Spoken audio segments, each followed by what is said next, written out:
In today's show, we discuss why do women need to inhabit male spaces and other serious questions with our two guests. And now, the TNT Talk Show, daring to go where other podcasts fear to tread.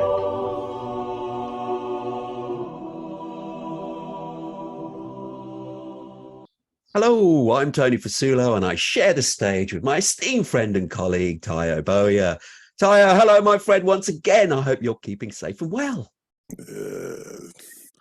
What the hell, Tony? What you gonna do, eh? I want one day to happen where I actually ask you that question. And you're bright and you're cheery, you're bouncy, you're energetic. Will I ever see that day? It's unlikely, Tony. Oh, dear. Now, I'm going to ask you our usual tradition. Please, please, please, in an upbeat manner, I hope you can say hello to our audience. I see you're raising the stakes. Not only say hello to the audience, but have to do it in an upbeat manner too. Hello, audience. Yeah. Hooray! You know, it's very nice that we got the two ladies joining us. Yes, today. indeed. And We have two guests. two guests, and I thank them for coming on. And I was just ruminating the other day how sexy it is when a woman just puts her lips together and stays quiet.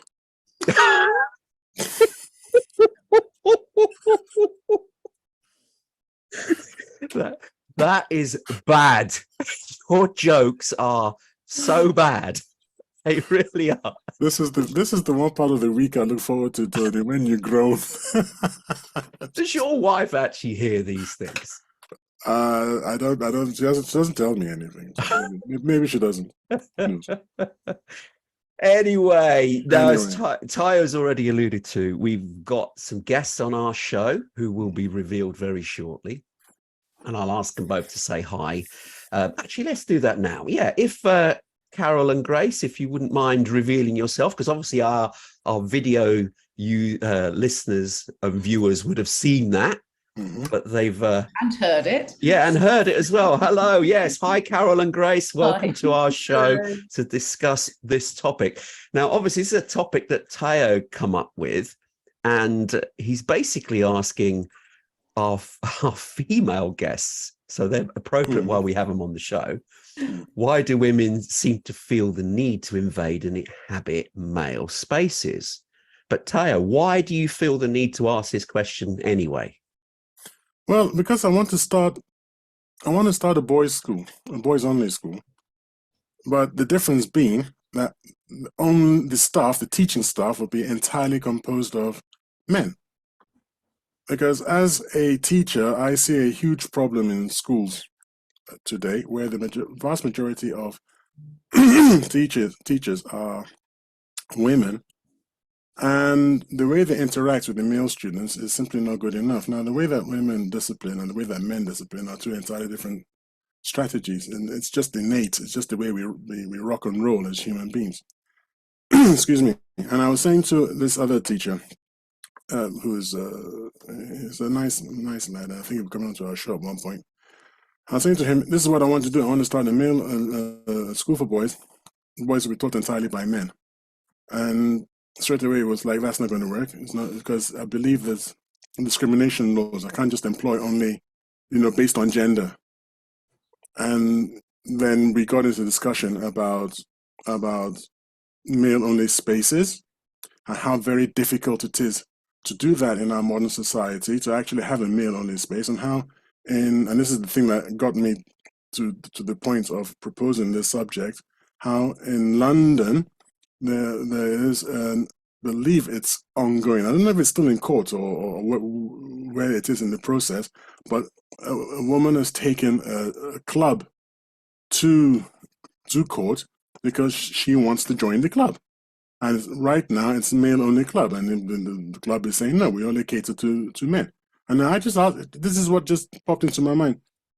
My grandmother, step-grandmother, she was English, used to belong to the Women's Institute. And when I was a small boy, she used to drag me there, drag me along when she was looking after me. And I remember the Women's Institute was all women. And I don't think any man has ever tried to go in and be a part and parcel of the Women's Institute. It's for women, and the Girl Scout is still the Girl Scout. But in America, the Boy Scout has had to admit boys. I don't know why. It's like, if that's the Boy case, Scouts, girls, you mean? yeah, they're girls now Oh, in the Boy sorry. Scouts. And it's just like, but no, as I understand it, no boy has ever tried to join the Girl Scout. And it's just that thing about, why can't men have their own spaces, men-only gyms and things like that? There's always going to be some woman who shows up and goes, I want to come in. Now, left to me, I'll just use, like, no, and leave it like that. But anyway, I'm genuinely interested. This is why I asked for female guests. I really want to know. It's like, why? Why do you want to join? Why do you want to come into our spaces? That's why there's this show. And I've got a whole bunch of other questions I'd like to ask for genuine, truthful. Yeah, I'm not going to ask them now. I'm just saying that apart from that, it's a wonderful opportunity. We finally got female guests on, and we can say, okay, on behalf of men, why this? Why that?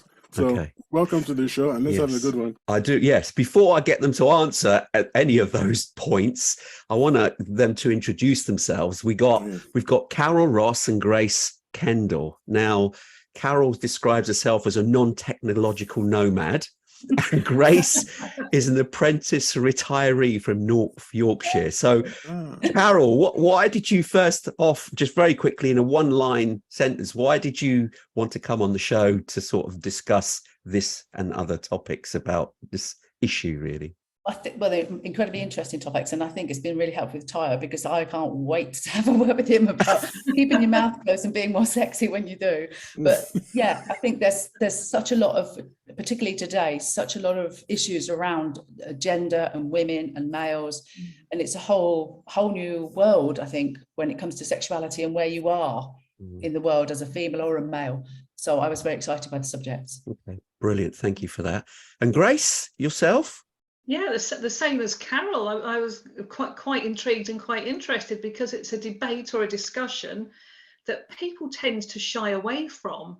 And I think it's going to be healthy to have that discussion and to open up some of the taboos and to talk about it, to see where we are, because we've all got to inhabit this space, whether we're male, female or other. And it'd be great to understand how we all feel, why men should have their own space, why women should have their own space, and when there's an appropriate time for the two to meet and come together. So yeah, so really interesting topic, the same as Carol. I just looking forward to getting my teeth into it. Brilliant. So Tyre, you've got some excited guests here that actually are very keen to answer your questions. So I'm looking forward to this, actually. So yes, do you want to rephrase the question and ask them directly, or do you want them to freely answer? I understand that it's not all women. So for example, we didn't do a test. We didn't test our guests to say, do you actually want to invade male spaces? Perhaps they don't. That's not the important thing. The important thing is that I'm actually trying to understand why some women, it's not all women by any means, okay? Why some women want to come into male spaces. So just looking for an honest answer here. It's nothing spectacular. I'm not expecting anything, but just honesty. Can I jump in there? Yes, yeah, please do. I think another question would be, what is a male space? I mean, who decides what is the male space? For instance, my career was policing, and that when I joined, I had to wear a skirt. I had to carry a handbag. And eventually, that was in 1980. By 1982, I was allowed to wear trousers when it was dark and raining. And you tried chasing a criminal wearing a skirt. And that was a real change for me. I managed to invade, if you like, the male spaces. I was allowed to wear trousers. And actually, being a policewoman, I was supposed to look after children and women most of the time. And I didn't want to. I wanted to catch robbers. So that might be considered invading a male space, but you wouldn't nowadays look at police women and think that they should be doing a softer job. It's just a job. So I think the actual, what is a male space? However, and also I do get the whole Women's Institute, and there's nothing more fun than meeting up with your female friends and just nattering. And I'm sure it's the same for guys. They just maybe want to talk about bloke stuff sometimes. So I think there's a healthy interaction and a potential for both. Does that make sense? You know, male spaces, women's spaces, but also interspaces. We should all just get along. Yeah, I agree. I think, what is a male space? A male space is an event or a place, or both, where only men can or wants to be together with members of their own sex. Now, there's a method to my madness. That particular joke that I led off with in the beginning of the show, I used that on purpose. This is not normally the sort of joke you would share in mixed company, but it might be the kind of joke that you would share in male-only companies. There are times when we want to act a certain way, we want to be boorish, we want to be, it might not have anything to do with sexism or anything, but we are sort of on our good behavior when we're in mixed company. And if we're gentlemen anyway, gentlemen are on the best behavior when they're in mixed company. And sometimes we just want to let our hair down and just be, you know, rogues or rude and boorish and whatever. And it's okay because the way we banter is not the way we banter in front of women. I suspect it's the same with women. The way you banter amongst yourselves probably isn't going to be the way. So there are just times when we just want to be without, you know, with the boys. And that to me is a male space. Now going back to the police the question on the police organizations or public organizations cannot and should never be a male space. That's just not right. So that's not, to me, that's not a male space. It's a public organization. It's taxpayer organization, so women are pay taxes too, and they can't be excluded from where they pay taxes. It doesn't make any sense. However, about wearing trousers and whatnot, that's actually like a gender role thing, which I believe is part of today's misunderstanding of the entire identity crisis. Excuse me. It's part of the identity crisis. A lot of people, when they say gender, they actually mean gender roles. Any society can define gender roles. And therefore, you can have as many gender roles as the society proposes. So you can't have as many genders, because when I was a young man, we went on our passport. It could have been, I think later became sex, but initially it was gender because that's what it meant. Yes. But nobody meant gender roles. So the gender role of women in certain societies is to cook and to clean and to stay at home. And other societies has evolved into something else where they more or less can fully participate in any of the roles in society, right? So about the wearing trousers, so that she could run faster and catch people. There's a video which says why women shouldn't be frontline police officers. It's on YouTube. I will try to find it during the show and I'll try to share it. I always want to share nowadays. Why do you feel that? What's that? No, not where. I said there's a video. Oh, sorry. The video says why women shouldn't be police officers. And who two women, yeah. two women police officers trying to stop one male baddie. He didn't even seem particularly bad. I don't know what he did. It doesn't say in the video. But he just walked past them. They couldn't physically stop him. And he wasn't particularly big. He wasn't big like me or anything. It was just normal. And they couldn't physically stop him. So we have to be realistic. So you're saying that Sorry. No, you have to jump in. It's a show where you jump in. That could happen with anyone, Tayo. That could be guys can't physically stop perpetrators doing things. Yeah. It's got nothing to do with the gender. To how canny and how willful the perpetrator is, or the criminal, and how strong perhaps the person who's in pursuit of them is, how fast they are. I don't think that's just necessarily a gender thing. Women are generally accepted as being the weaker sex. I don't know that we are, but if you look at evolution, men used to go out and hunt and gather, and we used to stay behind and look after the cave, because we have a lot of physical differences and our eyes are different to men. We have greater peripheral vision to men, so we can see outward. Men's vision is quite, I don't want to say tunnel vision because I might get banged over the head by my husband if I say that. But so there are a lot of differences that give us both strengths and weaknesses. And I think sort of separating the genders and saying, well, men are better at this than women and women can't do this, I think is wrong. I think we've all got strengths and weaknesses that we can bring to any situation. And I agree. I mean, I'm I think you're right there in explaining that and what we've said so far. But then going back to Tayo's original point, why do women in this minority of women that even go as far as going to court? Yeah. Is it the minority? We don't know. I don't have any facts or figures. So that's why I left it with some. I think some is fair. Some women. Okay, we don't know fair. Minority. Yeah, we don't have the stats, unfortunately. But why do they feel the need to want to take this particular group to court because they are not permitted to join it? I mean, someone jokingly said that group could be opened up to women, but the ruling is the men in there are all naked. So the women can come in as long as they're naked too. Oh, God.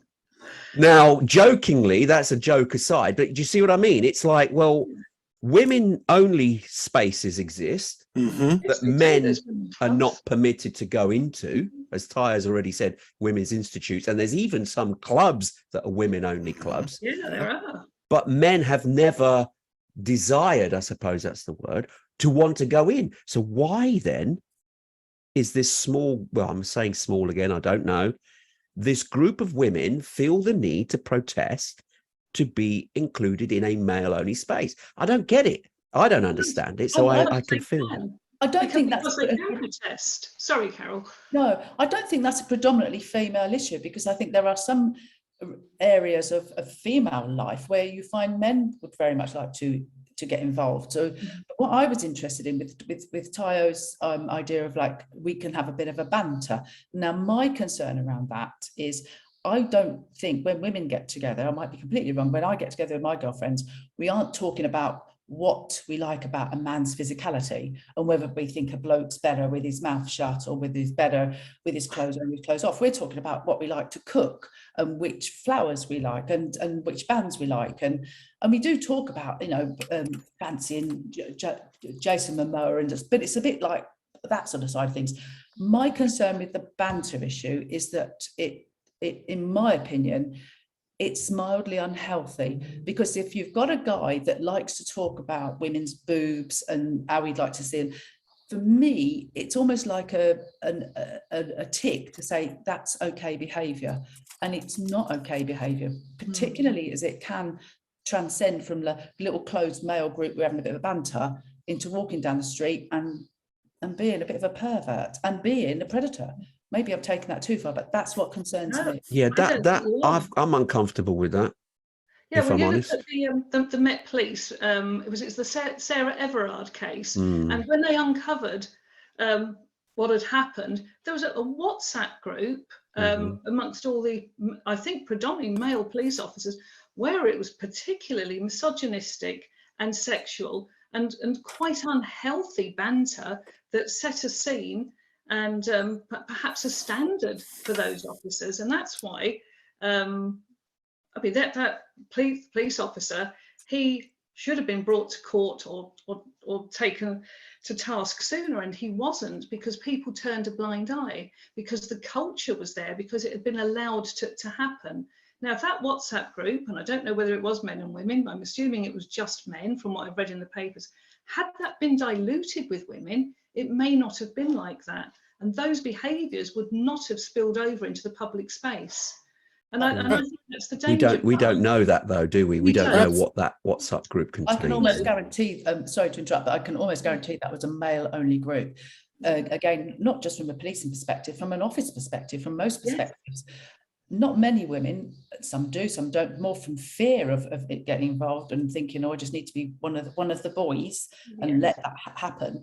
I would be extremely uncomfortable being in a group where men started talking in that. I mean, I know it was funny. It was a good way to start the show. A woman's better with the lips closed, etc., etc. Yes, that was good. I took it as a joke, and I thought that's fine. But then, if that was a continuous thing in a group, in a male group at a club, because that's where we're allowed to release ourselves in such a way, and it's a safe environment, I would be very concerned that sort of conversation, that sort of discussion, needed 3 or 4 hours to unload itself, because that speaks more about natural behavior and my desire to be this way than just a bit of, oh, let's just release our emotions.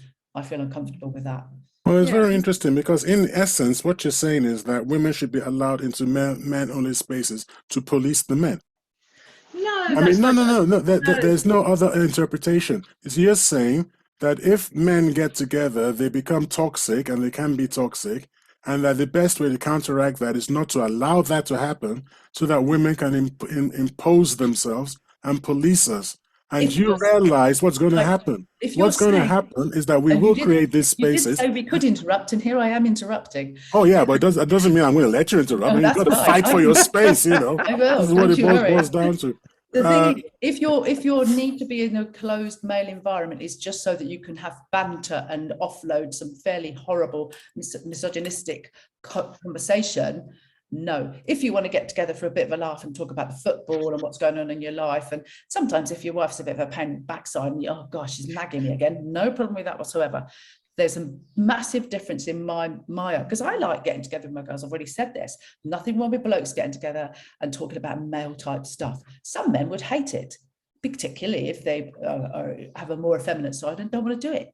But in this world, we should. I think there's a space and an area for all of that. For men to get together and have a good old laugh. For women to get together and have a good old laugh. For heterosexuals to get together. Anything.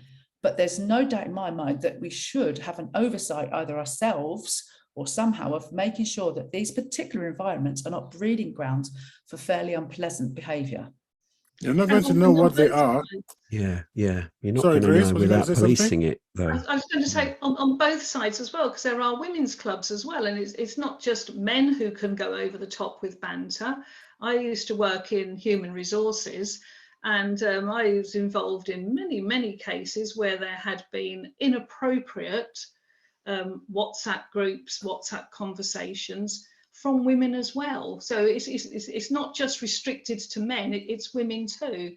But going back to Tayo about women invading men's spaces, I think, like as Carol, I agree with what Carol says, there is a place for men's only clubs. There is a place for women's only clubs. There is a place in society for people to be able to meet and share like-minded interests and chat and have, just let their hair down a little bit in an environment where they don't necessarily have to watch their P's and Q's.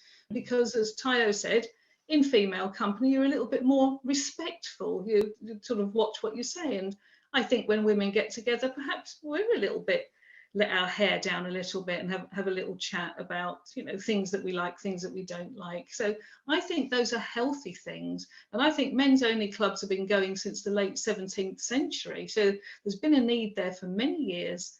And women's clubs have been going since the late 1800s. So society has recognised a need for those. I don't know why women feel the need to want to enter a men's club. I wouldn't want to go in one. Some women, Grace, some women, not all. Yes, some women. That's true. Yes. Well, I want to get back to what Carol was saying about what men may be saying when they get together. The fact is, men could be saying anything, but the idea that they have to be policed is not just troubling. It's beyond the pale. What you're actually saying is that in a free society, you can't be free because of fear. That is how Marxist societies are created. That is how communism and dictatorships are created. No one is free. And the funny thing about it is you can't stop it. What's up is one area where men can get together, and Telegram is another. Telegram is outside the purview of Western intelligence services. So you can actually create Telegram groups and it can all be one thing. And you're talking about men. What about horrible groups such as white supremacists? Well, anyway, not white supremacists, but supremacists of either color. Doesn't matter. What about people like that? The idea we have to let people like pustules. We have to let them fester and grow and burst. That's what is healthy for a good society. You don't stop these things by driving it underground because it gets worse.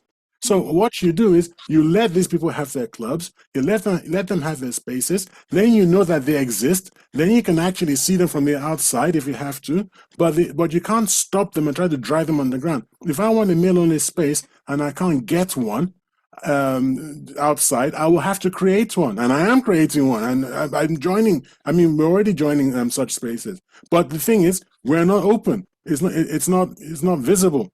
And you're driving this thing underground, and it doesn't even make sense. It's supposed to be a free society. What about freedom of association? I'm really interested in your freedom, and I think we are very lucky in this particular society that we live in my opinion, that we are so free. I mean, in some societies, we wouldn't even be allowed to be on this show, quite simply, females, end of. We wouldn't be able to discuss the topics we're discussing. So freedom is massively important, but how far does that freedom go?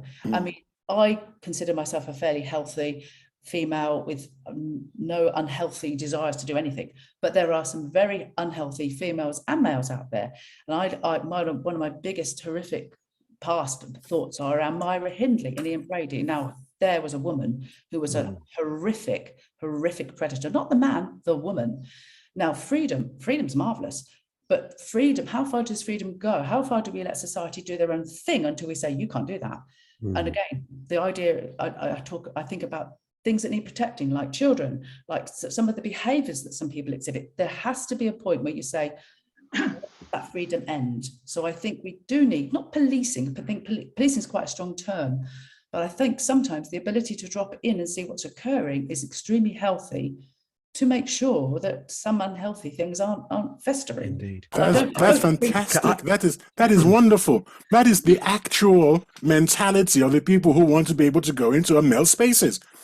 We should be able to drop in. What gives you the right to drop in? Because it's my society too. You have no rights to drop in. You don't have any rights to do that. To do that, I don't have the right to drop into your space. You don't have a right. Give me a second, please. Okay. You don't have a right to drop into mine. If we do something, and if something goes wrong, then you can investigate it. Now, Grace mentioned someone being. I don't really know about the case. I don't follow British news that closely, but I'm vaguely aware that a woman was killed and was a police officer.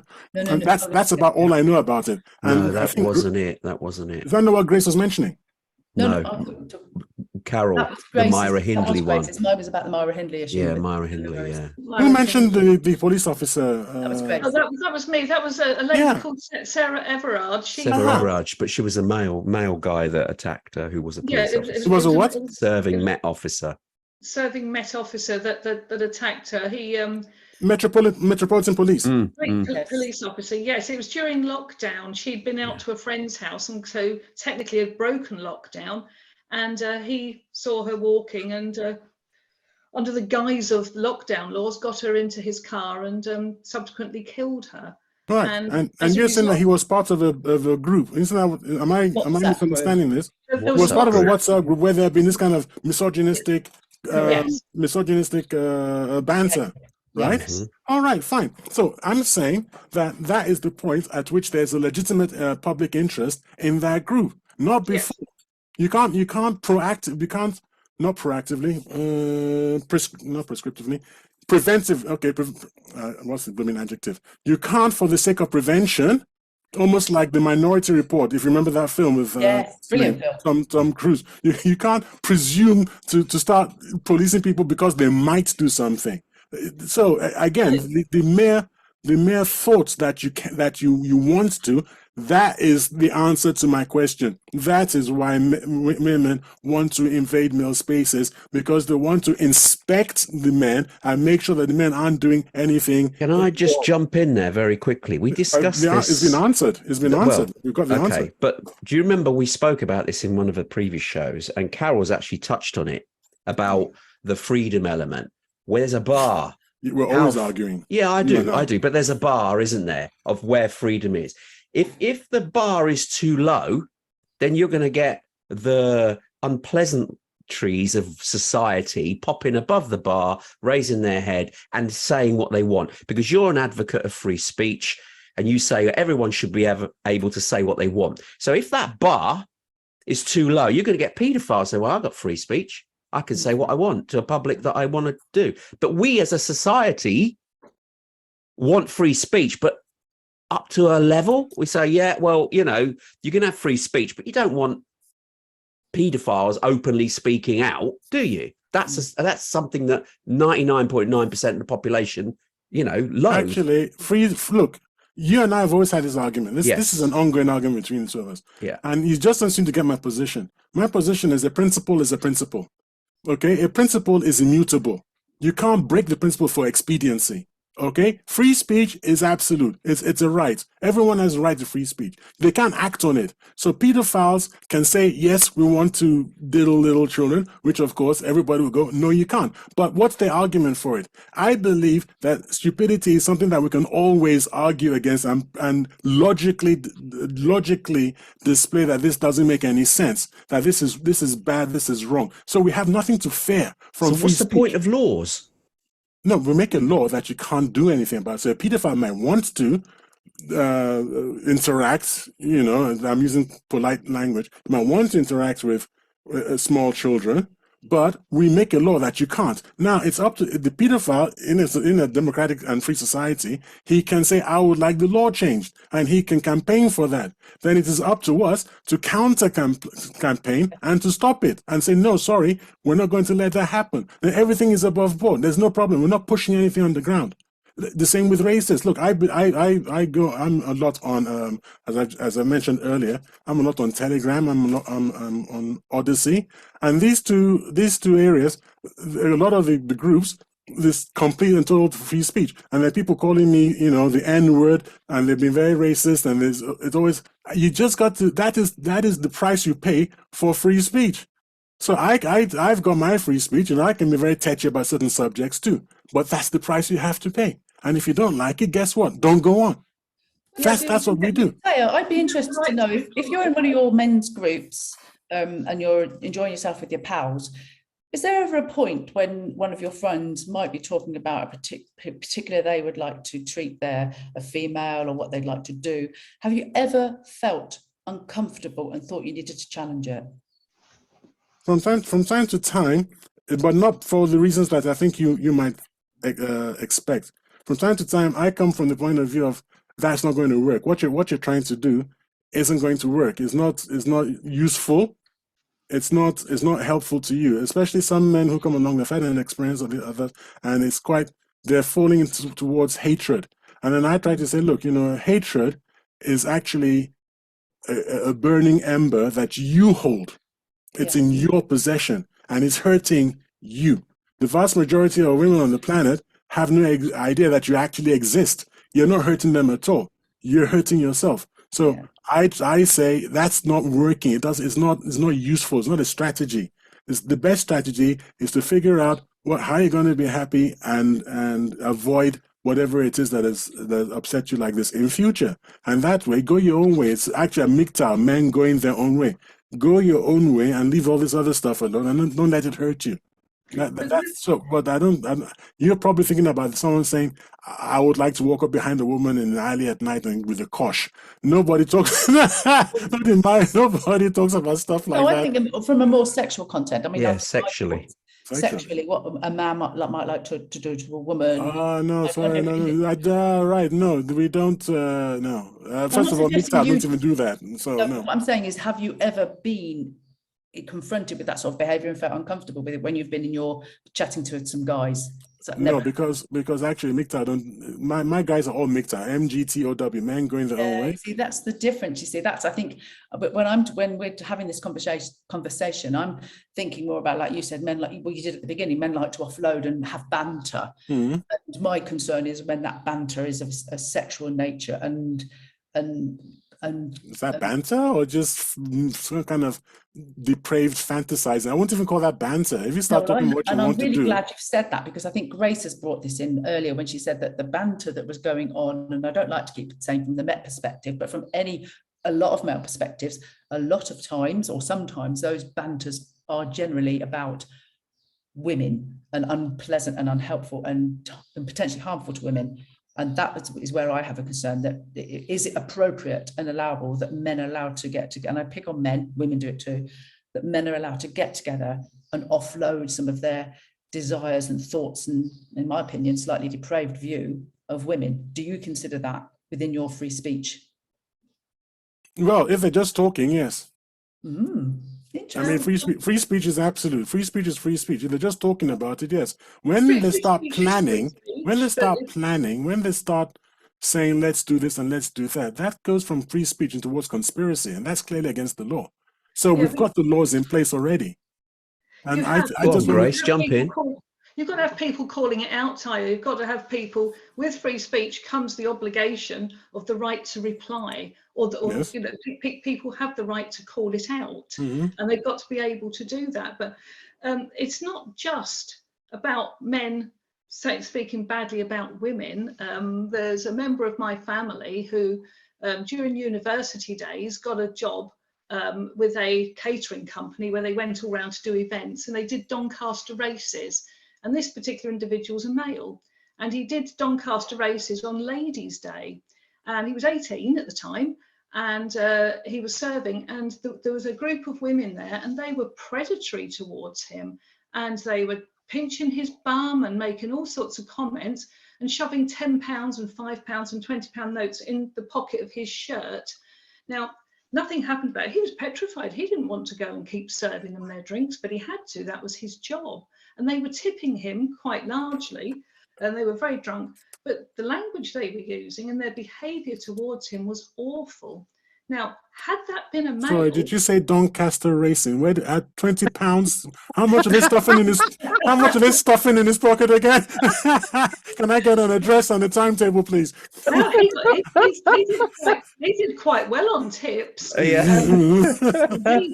But had the tables been turned and that been a group of men with a young lady, I think the situation would have been different. So there is inequity in society, and it happens everywhere. So it's not just men who get a bit leery and who go over the top with banter.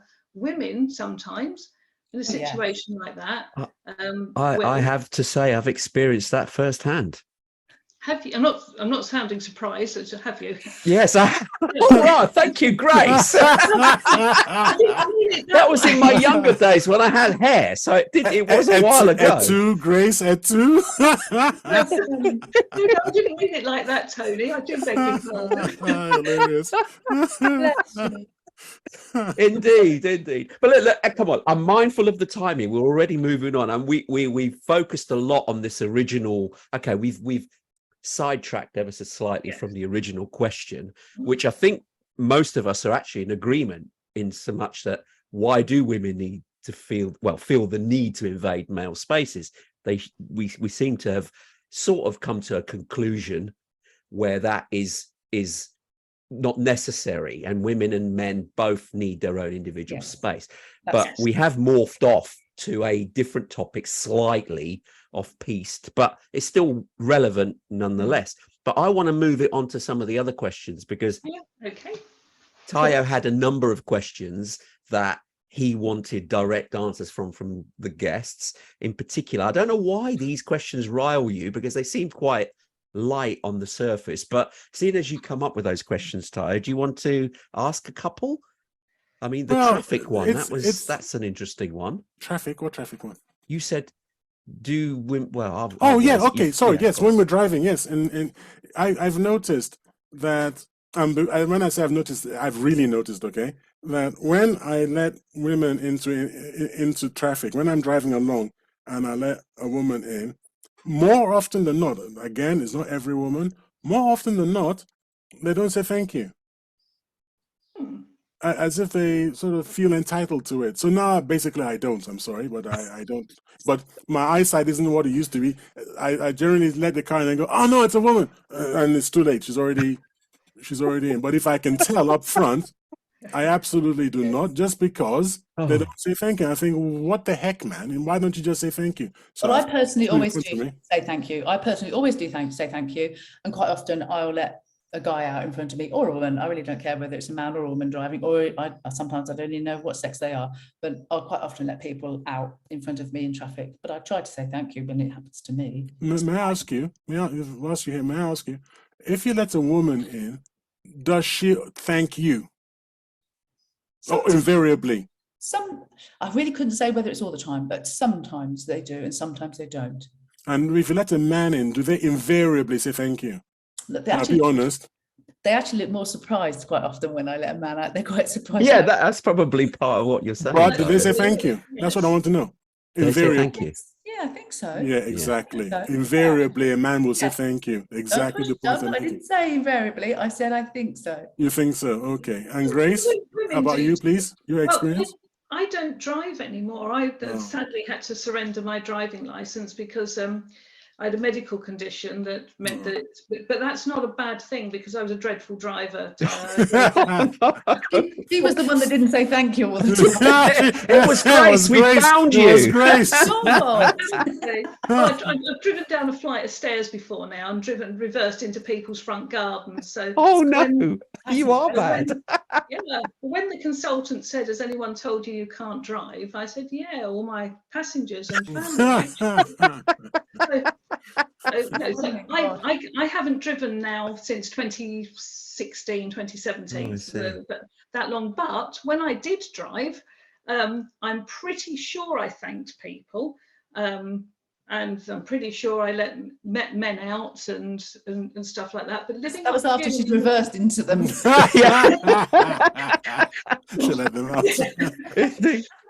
I would let them go down the flight of steps before me. I would do that. But living here in the northeast, we moved up here 5 years ago from Northamptonshire, and the standard of driving up here and the courtesy amongst the drivers up here is fantastic. People, they are absolutely brilliant. I won't say the standard of driving is any better, but they are very, very courteous. You know, everybody waves at everybody.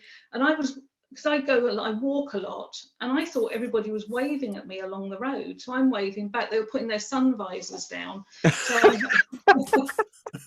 it was a sunny day. I thought, what a lovely place. Yeah, they are very, very courteous here. And I know my husband lets men and women out when he's in the car, and they always wave and thank him. So, No, I have to reiterate, actually, Grace, I agree with you entirely. I don't think it's really male or female. I think it's something predominantly in the south of England where we live, Tayo, because I've been up north many times because my son's at uni up there, so I've been up there, and men and women will always thank you regardless. It's almost uniform across the whole piece. It's only southern England that seems to have a problem. Well, we notice it when we come back to see family. We sort of think, where are we? We can't wait to get back to the northeast where people are so much more courteous here. I don't know why. It's strange, isn't it? Maybe they have more time. It is odd. So that one on its own is a strange one. But the second question that you had, Taya, that you wanted to ask was, with the evil looks if a man opens the door for a woman? Yes, this has annoyed me a lot when I was commuting in London. The first few times I commuted to London, I'd wait at the train, at the entrance of the door at the train to let women in. And they would step in, that's the funny thing, and then turn around and shoot me an evil look. I was like, what? But this is London. You're talking commuters. This is Northampton. I'm saying I'm commuting from. Yeah, but London. Commuters are a weird breed. They don't talk. They're just aliens. They really are. So, you're being quite judgmental. The fact that you've actually noticed there's another human being get on the train, exactly like Tony says, is like, what's going on? Yeah. And then of course, unfortunately, in my opinion, maybe just mine, you're going to get those particular females that because a man's stepped back to let them through, he's looking at me. That's what he's only doing. Looking at me. Oh. Yeah, get a look at me, and I can sort of imagine that's the potential, which is a shame, but I think biologically that's how some people are made. But they're going to be looked at anyway from anywhere. So what? I really don't understand that logic. That's a self-confidence issue, I think. Regardless, a lot of women now, someone stands up to give them a seat on a bus. I've seen it happen. No, and they make the chap feel quite small. And I think that's probably why guys don't stand up to give women a seat on a bus or a seat on a train. So I've witnessed that myself. Yeah, it's bizarre with some women, and it's not young women either. It's not particularly sort of 20-year-olds or anything like that. It's sort of 40 plus who are quite anti being allowed to sit down, but would want you to stand up. Is this? This has perhaps come with the women being more empowered. It's like I'm Yes. I'm no longer am I the little lady at home that cooks and does all this stuff. I can do all this amazing stuff in the world. Yes. I can do the same. I can do the same thing as a man. Therefore, I don't need you to give you. So does this then mean that men shouldn't have manners? No. Oh, I think they So should. why then is it so frowned upon? I think, dare I say, I'm hoping that it's not all women. It's not, I would say. No, I can't remember where we went to London, to Heathrow a little while ago. We took lots of trains and lots of people. I mean, I'm in the 60s, and they got these seats that are like for older women, and I found it because I don't consider myself an older woman, and I've got on the train with my big old suitcase, and I'm stood there, and this bloke's gone. He's leapt out of his seat like a rocket, poor guy, and I'm thinking, oh, what's wrong with him? And then he's thought, ta-da, and I'm like, oh, and I took the seat. Thank you very much. Yeah.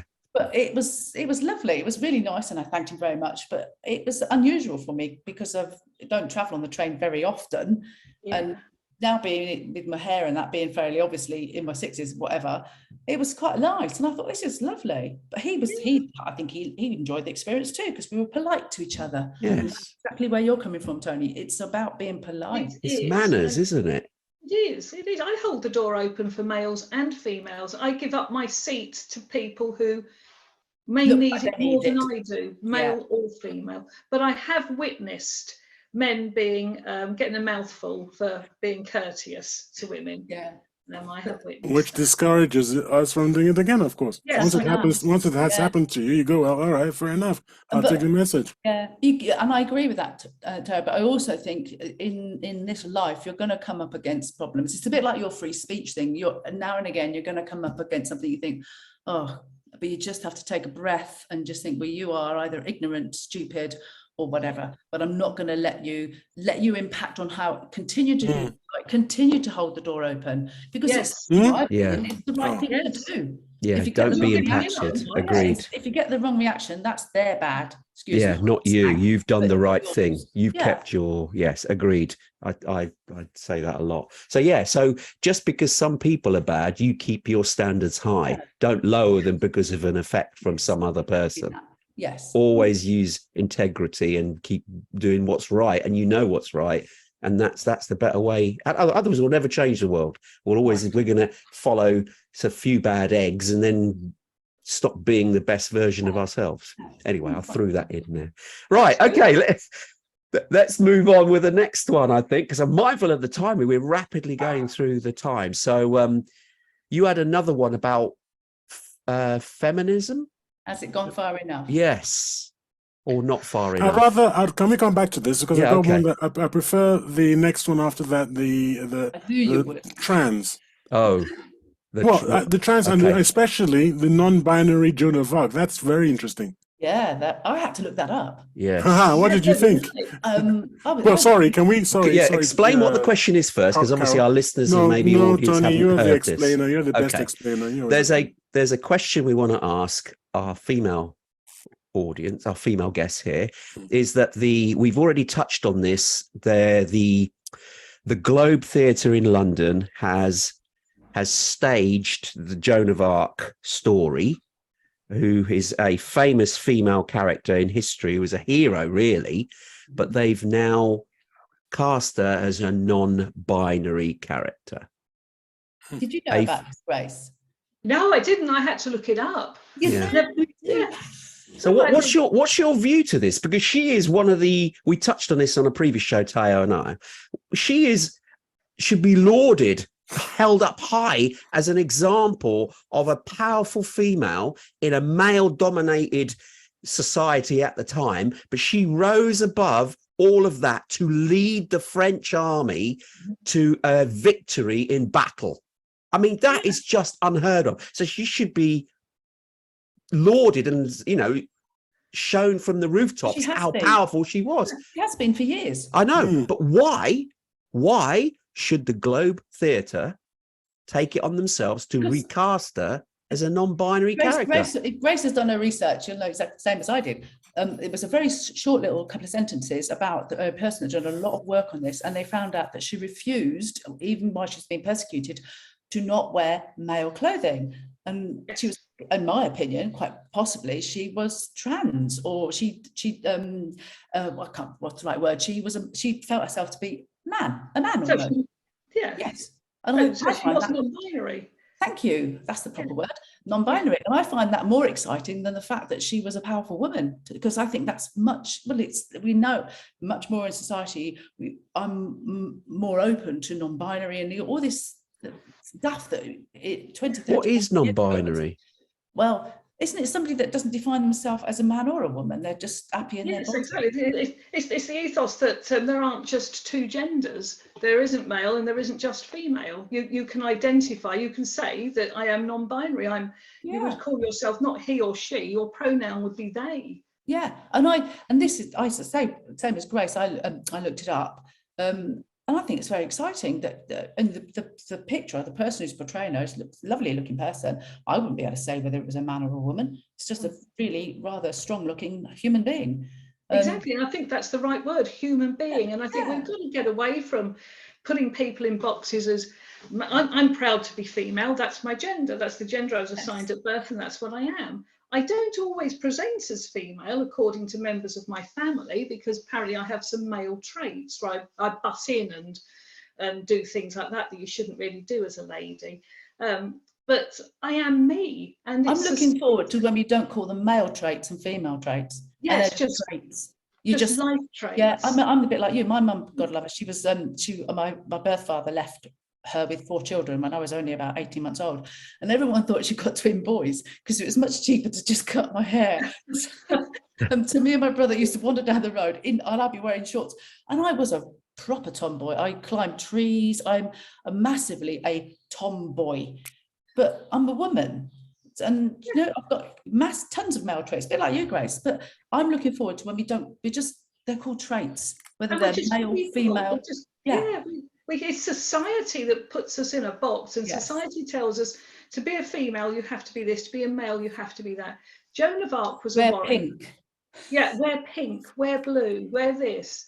Joan of Arc was a warrior. What's happened with the Globe Theatre is we're in a different part of society now. Non-binary exists. People don't want to identify with the society concept of female or the society concept of male. They just want to identify as themselves. Yes. And it's a person, a human being, that led the French army and led them to victory. Whether they're male or female's immaterial. But the good bit of the story was, it's a bit like David and Goliath, isn't it? Because she was a female, she was seen as a little bit as sort of beating the giant. Yeah, a bit different. A little bit different. Okay, that's interesting what you're saying about this. You're not phased about it, and the fact that there aren't many females in history that are lauded. So this one character who happens to be female, you're happy that she's no longer being recognized as female in this play. Yeah, I think so, because so that leads me on to the next question then. If this non-binary is irrelevant then, so why do we even bother with gender changing rooms then?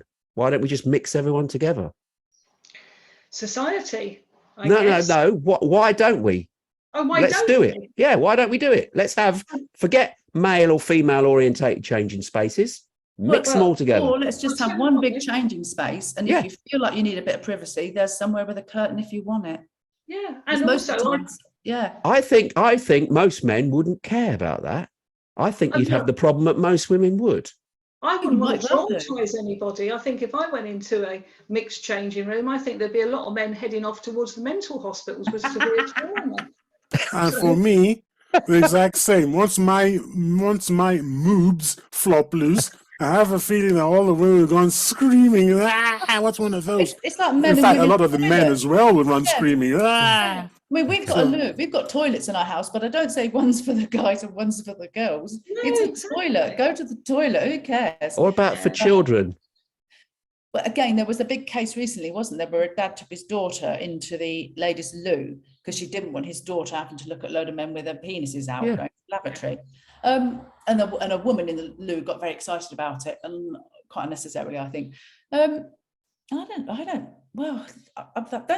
I think in many families there are children that don't realise that the male party in the family's got a penis. So I don't think and personally, I don't think we need to get terribly excited about it.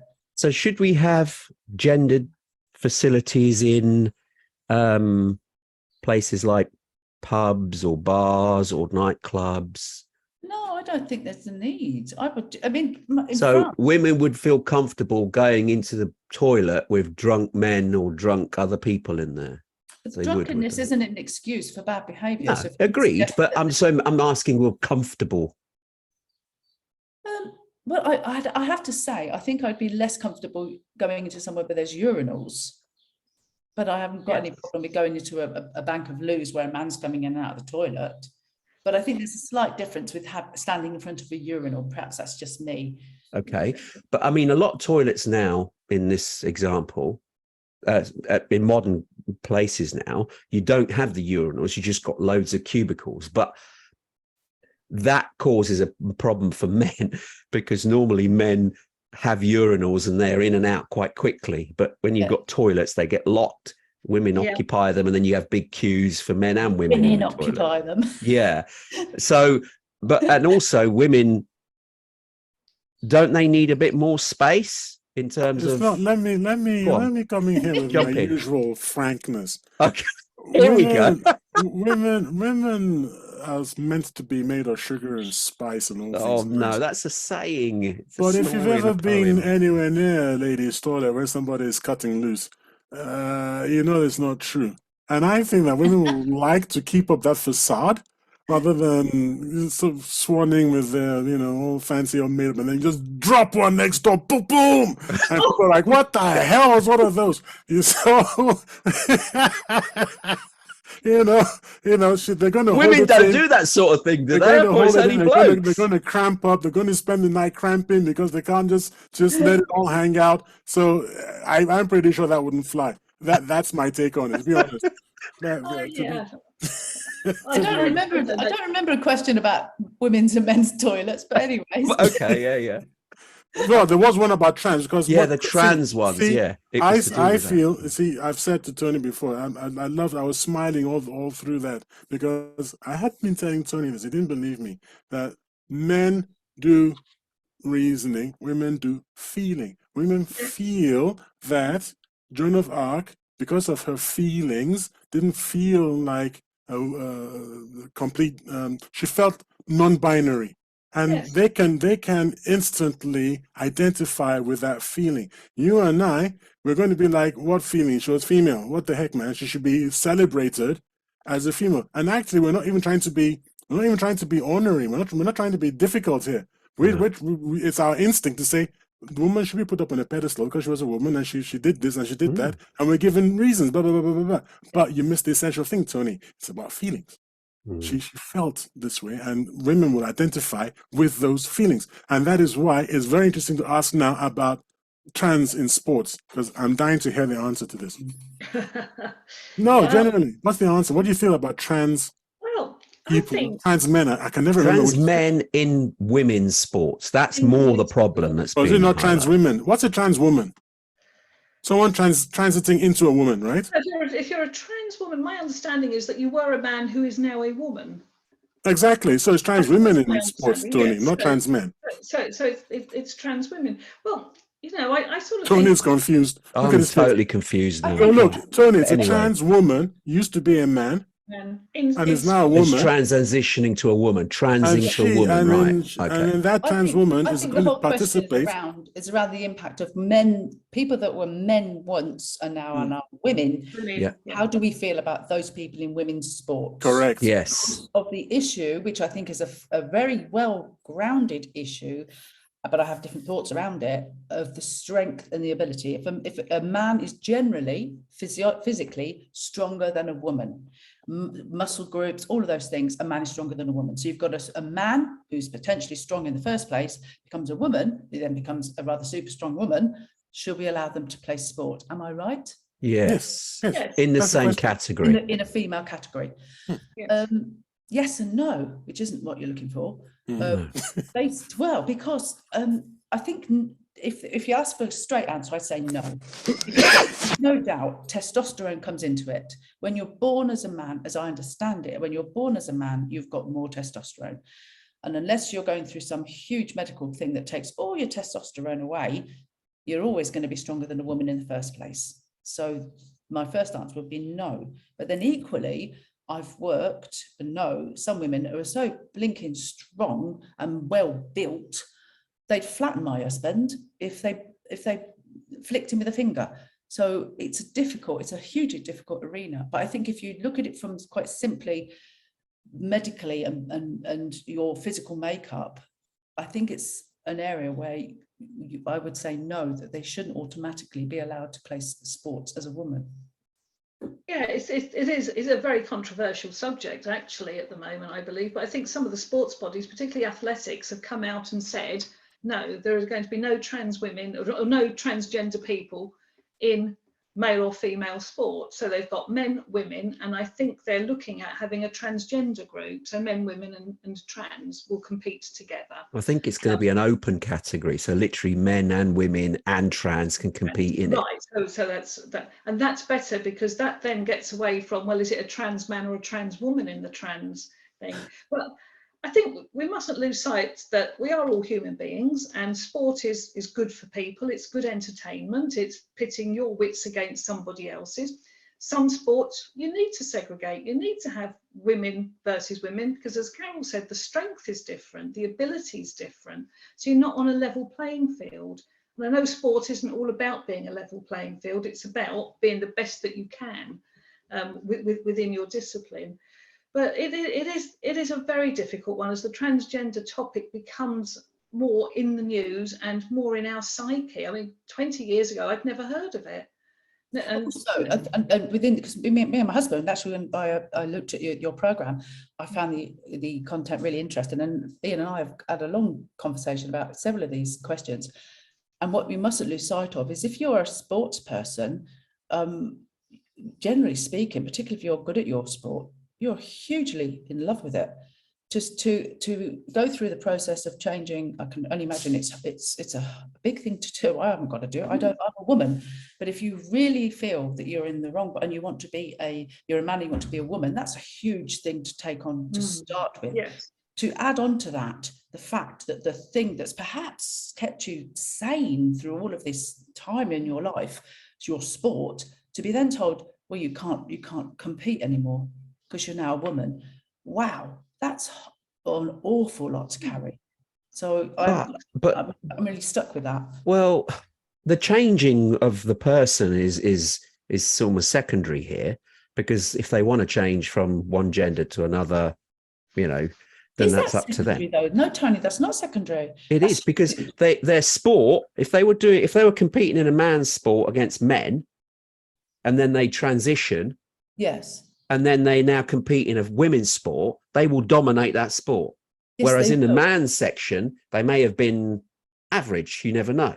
But as soon as they enter a female sport, that's happening now. That is exactly what is happening now, where a lot of men were average in whatever category they were in the male section, have transitioned to female, and they haven't fully transitioned either, but they're being allowed to compete in female sports, and they've just literally dominated. And that's why I said I can't make my mind up. I think the answer is no for exactly what you're saying, but within that, I think to myself, and as I've just chatted with my husband, the transitioning from man to woman in the first place, or the other way around, I have not got to worry about it because I'm not doing it. But I can only imagine it's a hugely painful and emotive thing as a human being to go through. It's their choice. They're absolutely fine to take that choice. Absolutely. But where the problem is, please let me finish. Go on. But the loss of perhaps a support to yourself during that period and through your life, even if you're shit at the sport,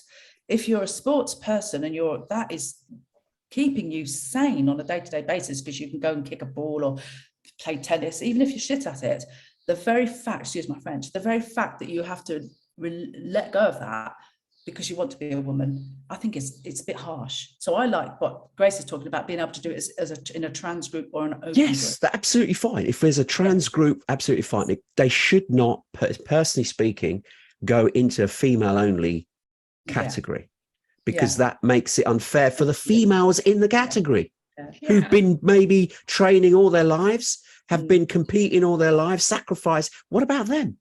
You've got a man that's now going into there who is technically and biologically still a man. Yes, they might have lost their bits, but they're still a man as far as physicality is concerned. They're competing against women who've competed and trained all their life, and they're being destroyed because the men are just physically stronger. It's happened with a swimming just recently. A young man has only joined the swimming the last 6 months. Has only taken it up the last 6 months and joined the female category and just destroying them. It's just unfair for the women in the category, not for him. It's a difficult topic at the moment, because I disagree with something you said there, Tony. If they do transition, they do become that gender in their mind, even though they were born a male. If they transition to a female, that person will identify. Well, they still got the Y chromosome, unfortunately. Yes, so you know, biologically, you lose your bits. It doesn't make you a female. Not 100%. But anyway, what was Grace trying to say? Yeah, sorry. No, that's okay. But it is a really, really difficult situation. It's a difficult topic. And I know some of the sports bodies have come out and said, no, we're not having trans competing in their gender of choice. Not to say choice, what they've transitioned to. Some have said that they have to go through the hormone treatment for 2 years, have either female hormones or male hormones for 2 years to be able to compete. But I think it's a debate that needs to be had wider. I'm not sure of the merits of putting in the trans or the other category, because then you've got somebody that's transitioned from male to female or female to male, and suddenly they're neither. They're sort of shoved into a that's true. I hadn't considered that category. And you could end up having men competing with women in that category. If you're having so do you have a women's, a trans women's, a men, and a trans men? I don't know. It is tricky. Unfortunately, I mean, we've gone way over there with this. We can talk on this topic for days, it would seem, but unfortunately we have got close to the end of the towel. I'm going to even though we've gone past the time over by quite a bit, I'm going to give you literally 10-second summary each. So, Carol, any summary quick on what you thought of the show so far? Have you enjoyed it? Have you been on, like the questioning? I've thoroughly enjoyed it. It's been great, and it's been really interesting listening to Grace and Ty and yourself. It's made me re-evaluate and reconsider some of my ideas around these subjects. So thank you. Wonderful. Grace, yourself? Yeah, I can just reiterate what Carol said. It's been great. It's really good. Thoroughly enjoyed it. Great topic. And you always go there to the places that nobody else wants to go to. I felt a little bit odd agreeing with Tayo for a change, but never mind. I've made the habit of a lifetime for once. So thank you, everybody. It was absolutely fantastic. Thoroughly enjoyed it. Thank you very much for inviting us. That's Thank you. right. You're both very welcome. Yes, Tayo, any final words before I end? I'd like to thank our guest. It was fantastic. We got some straightforward answers, some straightforward questions. Brilliant. And that's fantastic. Thank you very much. I think I got clarity now, which is what I really wanted. And tremendously enjoyed having both of you on. Thank you very much for coming on to the show. Absolutely. I echo that. We've loved having you on. We've had a great show. But unfortunately, we have reached the end of the show for another week. Cheers.